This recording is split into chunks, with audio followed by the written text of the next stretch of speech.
If you want to create a new personal reality, you got to change your personality. And that means you got to start thinking about what you've been thinking about and change it.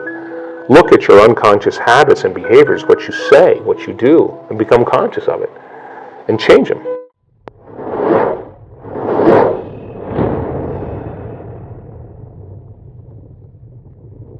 Hello guys, Dr. Joe Dispenza likes to often say your personality creates your personal reality.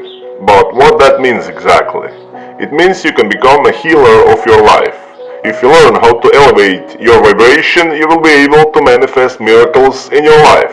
I hope this speech by Dr. Joe Dispenza will inspire and motivate you to start with elevating your vibration today, right now. If you learn this and do it properly, you will start the process of manifestation immediately. Before we start, if you love Dr. Joe Dispenza and his work, don't forget to subscribe and hit that bell button and don't miss any of the new videos. Enjoy! And look at the emotions that have kept you anchored to the past and decide if those emotions belong in your future. I think the biggest problem is that most people try to create a new personal reality as the same personality, and it doesn't work.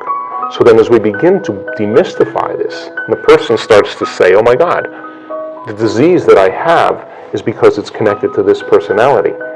Is it possible that if I change my personality, just like a person with a multiple personality disorder, who has an allergy to nylon stockings in one personality and type 1 diabetes in another, is it possible that if I change my personality, that the disease exists in the old personality and I'm literally someone else? Is it possible then from a biological standpoint that they're healed and changed? So to answer the question, it's difficult because we're breaking out of a biological mold. It's difficult because most people don't know that they have within their reach all the tools to do it, because they have, number 3, been conditioned on some level to believe that the new hairstyle or the new type of beer they're going to drink or the sports car or whatever it is going to change their state. And that's the hypnosis. And when I wrote The Placebo, You Are the Placebo, the biggest thing that I walked away with after writing that book was how hypnotized and programmed we really are. And that's bothered me ever since I wrote the book, because people watch things in their external environment and they accept, believe, and surrender to that information without any analysis, and they're programmed. And so when you and I start waking up and say no to those programs, and we start to think that we're maybe a little bit more unlimited than we're given credit for, and it's not driven for profits or self-interest, but when people start to wake up and say, hey, I healed myself of this condition, I healed myself of Parkinson's, I healed myself of lupus, I've healed myself of cancer, I've healed myself of rheumatoid arthritis, I've healed myself of chronic pain, I healed myself of food allergies. Hey, yeah, I was abused as a child, yeah, that's right, I was beat up by a violent father, and I lived in vulnerability and fear for the last 25 years, but that fear has signaled the wrong gene, and I developed this genetic condition. The doctors said I had no way of healing. But when I overcame that fear and I broke out of it, I started to signal new genes in new ways, and that disease doesn't exist. Let me tell you, if you listen to that woman's story, and you listen to all the trials that she had gone through, and how she overcame herself, and she reached a place of such wholeness and self-satisfaction that she could care less if she had the disease, and that's the moment it went away, and you listen to that story, it's going to give you permission on some level that it's possible for you to do the same. You see someone dance the salsa well, you'll dance the salsa better. You see someone hit a golf ball like Rory, you'll hit a golf ball better. You see someone lead with love and compassion in their life, you will lead with love and compassion in your life. You see someone stand on a stage in front of 500 people and talk about how they overcame their cancer after their husband committed suicide, and the 3 years that it took her to do it, you will be inspired that it's possible for you. So then it has to start with a new consciousness, and that it's going to come from common people doing the uncommon, and that's where my passion is. We do have beliefs that feel good to us because those beliefs are based on past experiences, and those emotions keep us attached to the belief chemically. It's in our biology. And we tend to think neurologically and feel chemically within experiences then that are connected to the past. So when our beliefs are challenged, we hold on to the emotion, like Jesus had a brother. What? That doesn't feel right. He was married to Mary Magdalene. What? People freak out because they've been conditioned, and they want to hold on to that because that then ensures a future that they can rely on. When you step out of your belief systems and stepping into the unknown, you are now leaving behind your past. And then, do you have the faculty and the ability to create? Do you have that ability? If not, because then in order for you to go from that old belief to a new belief, then you better have a plan. And you better be willing to have a new experience that is no longer a wishy-washy belief. It has to be a very strong impression in your biology. It comes with an accompanying experience that then changes your biology to understand you believe something else.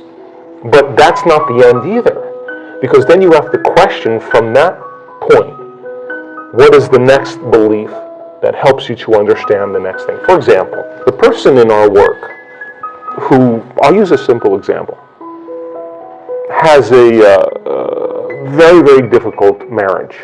And her marriage falls apart, her husband was abusive, and lived by the stress hormones for an extended period of time.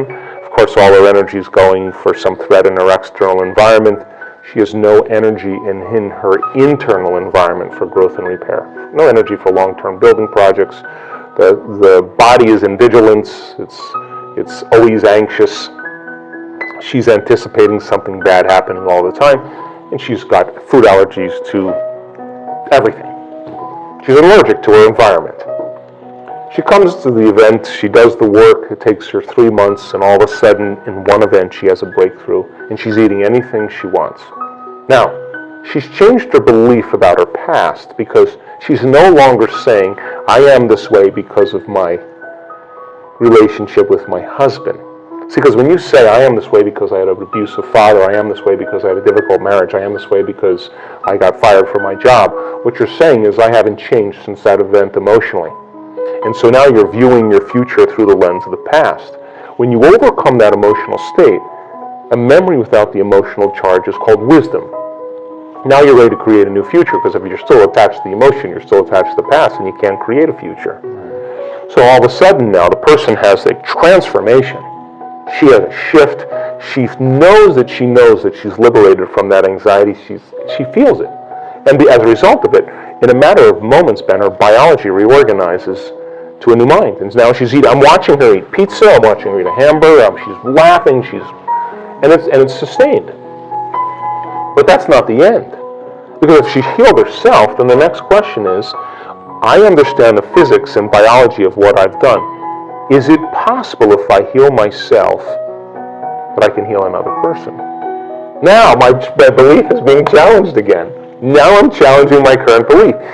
Is it possible? Well, I don't know. I haven't had the experience yet, but if I'm thinking it and I understand the semantic, philosophical, theoretical, intellectual information, can I initiate it?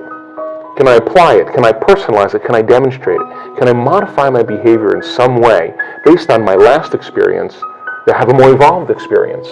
And that more evolved experience will be outside of my beliefs currently, but I understand the science, and if I can get my behaviors to match my intentions, and I've done it to myself, and quantum physics says is that consciousness is non-local, well, hell, if I can create a coherent signature here, I should be able to do it in another person.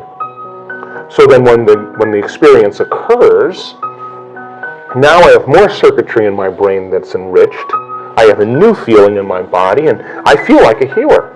I already feel like a healer because I've healed myself, but let me see if I can heal someone else. I'm going to bring up that emotion, and it may take me a few times.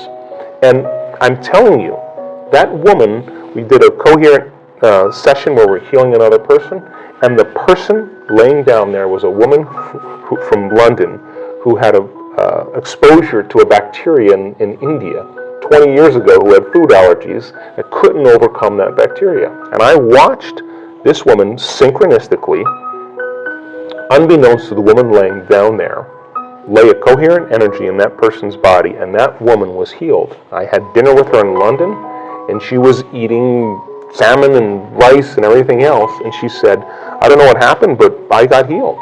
Now that person who did the healing, her belief was challenged, and because she had the experience, she asked the greater question. So the greater question then led to the next experience, but it's not enough to do it once. You got to be able to repeat that experience. You got to make it scientific. Right. You got to make it a skill. Now this is where people stop. Like they have the one experience and say, I'm a healer. No. The fact that you have the experience means you should be able to reproduce that.